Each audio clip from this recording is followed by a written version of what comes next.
my name is Patty and I'm with Savvy Health Solutions.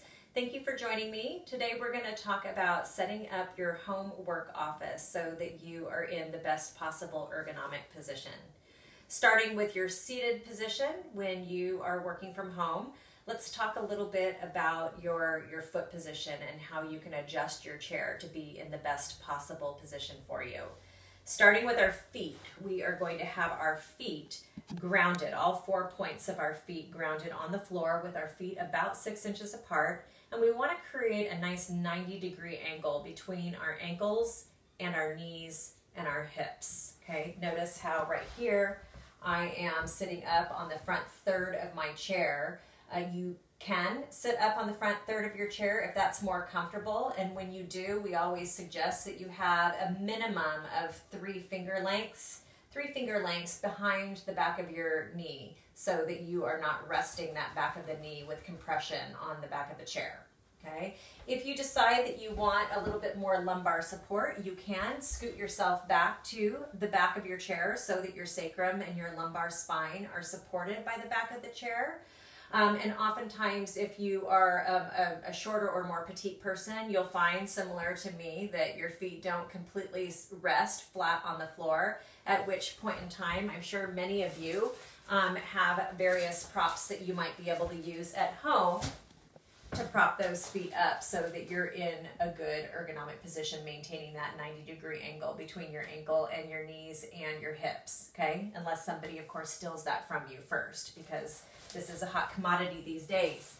Now, if you are a taller individual, you may find that you have more room to play with, at which point in time, certainly that's when you can start playing with the adjustments on your chair so that you have that 90-degree angle between your ankle, your knees, and your hips. If you don't have adjustments, that's when you can start looking at actually placing maybe a cushion on your chair to prop your body up so that you have a little bit more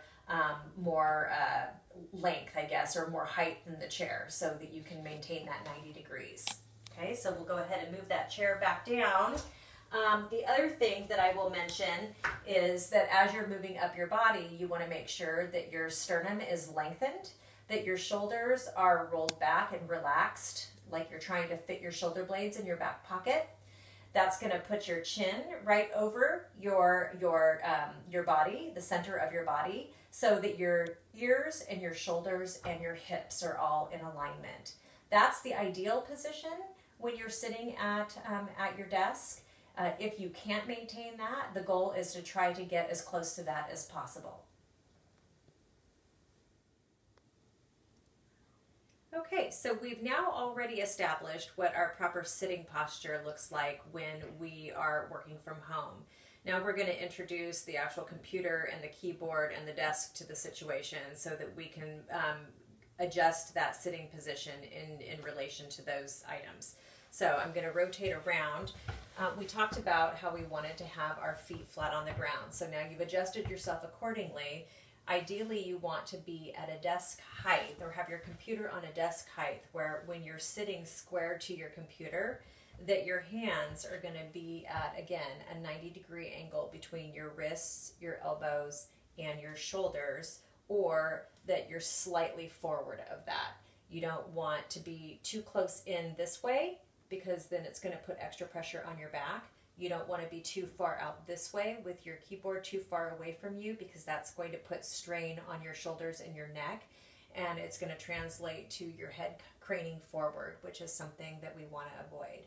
So when you're in that nice 90-degree angle between your hands and your elbows and your shoulders, you're going to have your keyboard close enough to you that you're not having to reach or crane forward in order to access that. And then in terms of where your computer monitor is going to be, you want your computer monitor to be just a slightly over fingertips distance from your body. And you want to have just a slight gaze. Now I have a larger computer screen than normal, but what you would normally do is have your computer screen just a slight angle down from your eyebrow so that you're not having to crane your neck up to look at your screen. From here, you're going to adjust all of the common things that you're accessing most often, your pencils, your binders, your pens, staplers, things of that nature that you're accessing most frequently within just arm's length of your workspace, so that you're not having to reach excessively to grab commonly used items. And from there, some of the options that you can use for your keyboard to avoid putting pressure on your wrists while you're keyboarding is to, if you have a gel pad, a keyboard pad, you can certainly use that. If you don't, you can just take a rolled up hand towel and you can use that underneath your wrists so that you're avoiding sharp objects on the wrist.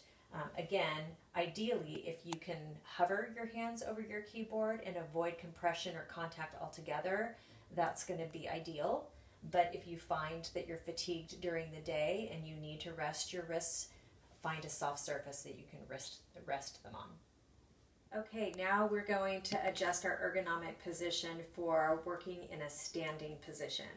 So some of you may find that you want to adjust your position during the day to keep yourself mobile and not getting stiff. Maybe you're working at a kitchen counter, maybe you're working at a sit and stand desk. Either way, we're going to go over just some of the finer points of adjusting your workstation so that you are in the best possible position given what you have to work with. So as you'll see, I went ahead and I adjusted my workstation, again using my props here. Some of you may be bringing laptops from work to work at home. Some of you may have laptops that you work with at home, but I've gone ahead and I've propped my laptop up on a surface so that when I'm standing square to my computer, again, I'm able to keyboard with my hands essentially at a 90-degree angle. Once again, I have the monitor set up such that I'm gazing just slightly down at my computer screen instead of having to extend my neck up to look at my computer screen. And I have my computer monitor just a little bit over fingertips length distance from my body so that it's right at the right height. In terms of the keyboard, if you have a removable keyboard that you can use so that you have something a little bit bigger that you can adjust, that would be ideal. In this particular case, I don't have that, so I'm just using the keyboard that's part of the laptop.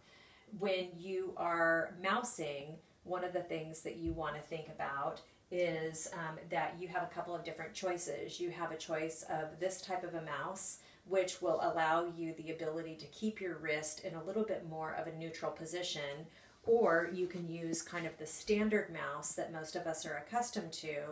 When you're mousing, one of the things that you want to think about is that you want to move your mouse side to side with your whole hand as opposed to using your wrist to rotate your mouse back and forth. When you do this over a consistent period of time, you will start to feel the fatigue in your wrist joints. So you want to move your entire hand, and when you're not actually using the mouse, you want to remove your hand from the mouse and maybe rest your hands in your lap as opposed to resting them on the surface of your desk. So those are just some tips on keeping your body feeling good at the end of the day, how to adjust your body so that you're in the best possible ergonomic position. Hopefully these tips and tools have been helpful for you. Thank you for joining us.